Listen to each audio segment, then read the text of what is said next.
pẹ̀lú báwọn èèyàn ṣe rí gbajúgbajà ajìjàǹgbara fómìnira ilẹ̀ Yorùbá ní tó ti di olóṣèlú lásìkò yìí, Olóyè Sunday Adéyẹmọ ẹni tí gbogbo ayé mọ̀ sí Sunday Ìgbòho Òòṣà Baba Dami, bí wọ́n ṣe rí i ní ilé ọ̀kan lára àwọn gbajúgbajà olóṣèlú ilẹ̀ Ìbàdàn ní ìpínlẹ̀ Ọ̀yọ́ tó tún fẹ́ẹ́ díje du ipò gómìnà ìpínlẹ̀ Ọ̀yọ́ lọ́dún tó ń bọ̀. Ìyún Olóyè Adébáyọ̀ Adélábù ẹni tí gbogbo ayé mọ̀ sí Pẹ̀nkẹ́lẹ́ Mẹ́ẹ̀sì tó jẹ́ mínísítà ọ̀rọ̀ iná lórílẹ̀‐èdè yìí lásìkò yìí, níṣe ni awuyewuye ti ń lọ wípé bóyá Adébáyọ̀ Pẹ̀nkẹ́lẹ́ Mẹ́ẹ̀sì òun ni Sunday Ìgbòho ni ló fẹ́ ṣiṣẹ́ fún lásìkò ètò ìdìbò gómìnà ìpínlẹ̀ Ọ̀yọ́ ọdún tó ń bọ̀, ṣùgbọ́n tó jẹ́ pé dàsìkò tá a ṣàkójọpọ̀ ròyìn yìí, Sunday Ìgbòho tí sọ̀rọ̀ tàbí kéde lórí ẹni tí yóò ṣe àtìlẹ́yìn fún, bó tilẹ̀ jẹ́ pé ọmọ ẹgbẹ́ òṣèlú All Progressives Congress APC ni wọ́n ń pe Sunday Ìgbòho lásìkò tí a wà nínú ẹ̀ yìí. Kì í ṣe ìròyìn mọ́ yìí pé ọ̀pọ̀ èèyàn ni wọ́n mọ Sunday Ìgbòho gẹ́gẹ́ bí akọni ọmọ Yorùbá àti ẹni tó ń jà fún ìjàǹgbara fómìnira ilẹ̀ Yorùbá, ṣùgbọ́n láti bí oṣù kan sí méjì sẹ́yìn ni ọ̀pọ̀ àwọn èèyàn ni wọ́n ti gba Sunday Ìgbòho gẹ́gẹ́ bí olóṣèlú tí ó jà fún ìjàǹgbara òmìnira Yorùbá mọ́, lẹ́yìn tí bàbá náà tó ti kéde wípé ẹ̀yìn ààrẹ Bọ́lá Ahmed Tinubu tí ó ti sọ̀rọ̀ burúkú nípa ẹ̀ láìmọye ìgbà lòun wà báyìí, àti pé bí ó ṣe sáà kejì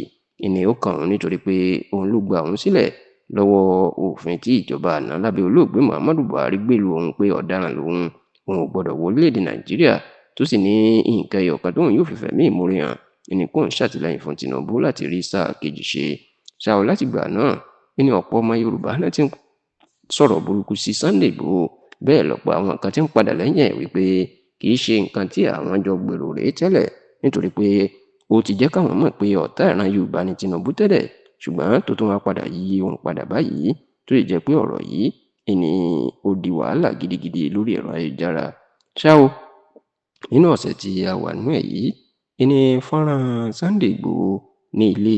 Olóyè Adébáyọ̀ Adélábù Pẹ̀nkẹ́lẹ́ Mẹ́ẹ̀sì ní ìlú Ìbàdàn ìlú olùsíta, tó sì jẹ́ pé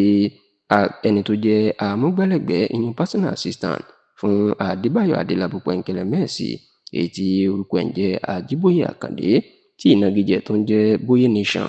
ni Sunday Ìgbòho ni ó lọ kí, èyí léyìí ló sì jẹ́ kí ọ̀pọ̀ àwọn èèyàn kí wọ́n máa gbé awuyewuye kiri pé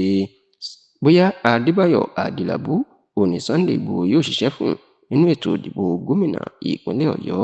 ọdún tó ń bọ̀, ṣùgbọ́n títí di àsìkò tí a ṣàkójọpọ̀ ròyìn yìí, Sunday Ìgbòho kò tíì sọ̀rọ̀ bóyá Adébáyọ̀ Adélábù Pẹ̀nkẹ́lẹ́ Mẹ́ẹ̀sì ni yóò ṣiṣẹ́ fún, tó sì jẹ́ pé àbẹ̀wò lásán ìní tẹlifíṣàn Yorùbá Tòótọ́ ìní àka àbẹ̀wò tí Sunday Ìgbòho tó ṣe sí ilé